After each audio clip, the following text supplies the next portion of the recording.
Hello students, welcome back to your favourite channel.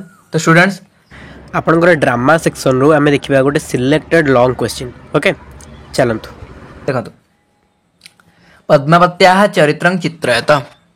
Padmavati महाकविंकर अमृत वर्षिणी लेखनी रे अन्यतम आदर्श नारी चरित्र रूपे प्रतिभात होईछि।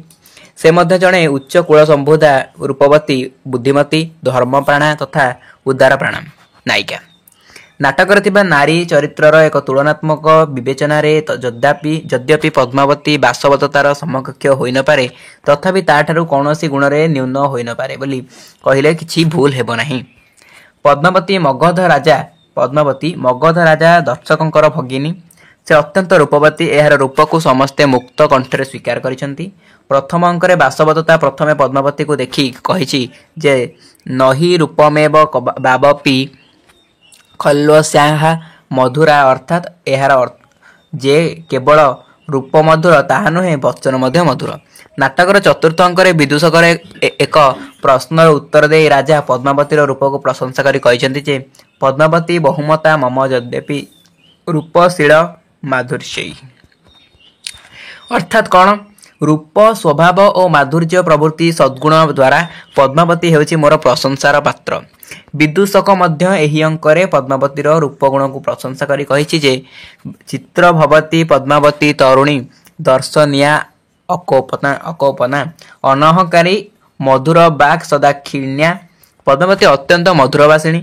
खूब कम बयस अतीव गुरुतर कार्यभार वहन करी सेगुड़ी को सुचारू रूपे संपादन करिवार दायित्व तांकर थिला। दुख नाशस्य रक्षणम यद्यपि दुख नाशस्य रक्षणम तथापि वास्तवता को से निज निकटरे न्यास रूप रखी तार सर्वविध निरापत्ता पाई उपयुक्त व्यवस्था करिछि। एहा ही तार सांसारिक बुद्धि और विचक्षणतार परिचय होइथाय। तो देखो एटा तापर देखो एटा देखिबा पद्मावती जने बुद्धिमती नारी। तार कुशाग्र तीक्ष्ण बुद्धि नाना प्रकार जटिल समस्या को समाधान करि परिबा संगे संगे अनेक रहस्य को उद्घाटन करबा को बाध्य समर्थ होई परिछि। तो मनस्तात्विक ज्ञान पद्मावतीर अधिक प्रत्येकंकर सामान्य संपर्क को से सेमानकर मनोभाव को जानिबा निमते समर्थ होई परिथाय। चतुर्थ अंकरे विदूषक प्रश्न रे राजा उदयन जेतेबेले वास्तवदत्ता और पद्मावती मध्य किए तांकर अधिक प्रियतम बोली कहिबाकू राजी हेले नाही। सेतेबेले पद्मावती भल भाबरे राजांकर मनोभाव को जानि पारिथिला।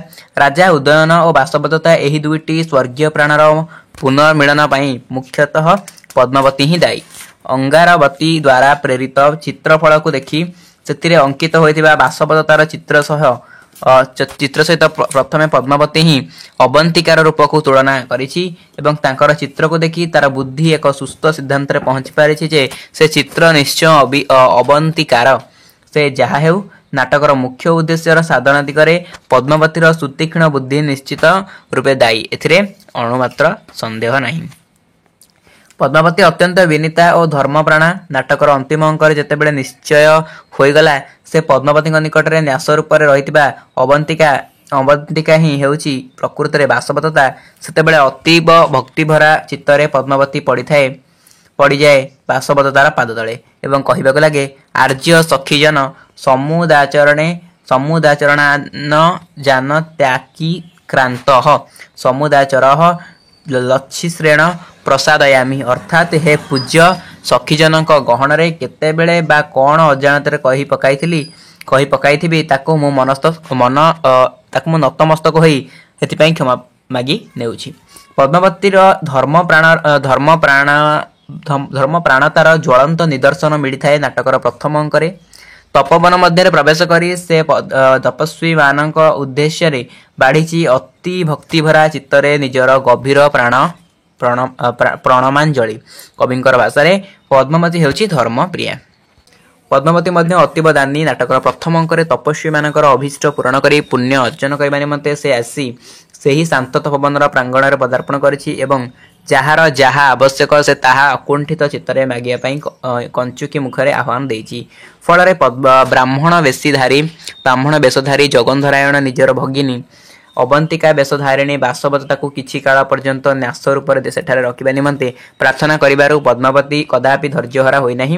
यद्यपि कष्ट नाशस्य रक्षणम कारण सामयिक दुखर सरव्य होइथिबा लोकंकु साहाय्य करी से पाउथिला अपूर्व आनंद।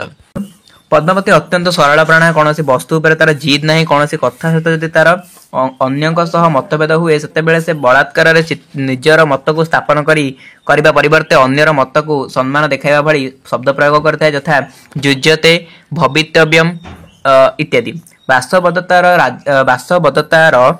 राजा उदयन प्रति जेभली प्रेम थिला रानी पद्मावती राजा प्रति अनुरूप अनुराग रही। गोटे प्रश्नर उत्तर में थे पद्मावती कही जे आर्यपुत्र विरहेण उत्कंठिता भवामी अर्थात आर्यपुत्रर विरहरे मु उत्कंठिता होई पड़े। पद्मावती केबे हेले चिंता मध्य करिपारे नाही जे राजा बासवदत्ता को ताठारु अधिक स्नेह करुछंती बोली। से भल भाबरे जाने जे यथा ममार्या पुत्र स्तैथिबार्याया बासवदत्ताया तेणु राजांक प्रति पद्मावतीर प्रेम ह्रास हेबार कौनसी कारण नाही। परिस्थितिर चापर पड़ी बासवदत्ता केबे निज हृदय ईर्षा मनोभाव पोषण करिवार देखा देछि, किंतु स्वप्न रे सुधा पद्मावती को एक कुश्चित व्याधि कदापि घारी नहीं। रागी जीवा पई बा राजांक प्रति निजर प्रेम को कमाई देवा पई पद्मावती बहुत परिवेश पाइछि, हेले से सही परिवेश रे सरव्य होई नहीं। चतुर्थ अंकरे विदूषकर प्रश्नर उत्तर राजा सेतेबेले कहिसेंति जे पद्मावती बहुमता मम यद्यपि रूपशील माधुर्यै बासवदत्ता बद्धं दावन मे मनो न हरति। जो कि राजा प्रेम बासवदत्ता प्रति अपेक्षाकृत अधिक थिबार स्पष्ट जना पड़ुछि। एठु देखिले हम जानि पारुछे। तथापि सेतेबेले पद्मावती उदार हृदय रे सब किछि सह्य करि नैछि एवं तिळे मात्र दुख प्रकाश न करी राजा प्रति निजर स्नेहर परिमाण को कमाई नाही। एसबु गुण को लक्ष्य करी निसंदेह कह जापे जे पद्मावती हूँ भारतीय नारीर कौन अनन्य आदर्श। तो पे बुझिपारे तो यहाँ पद्मावतीर चरित्र चित्रण। ओके, तो थैंक यू सो मच पे, थैंक यू।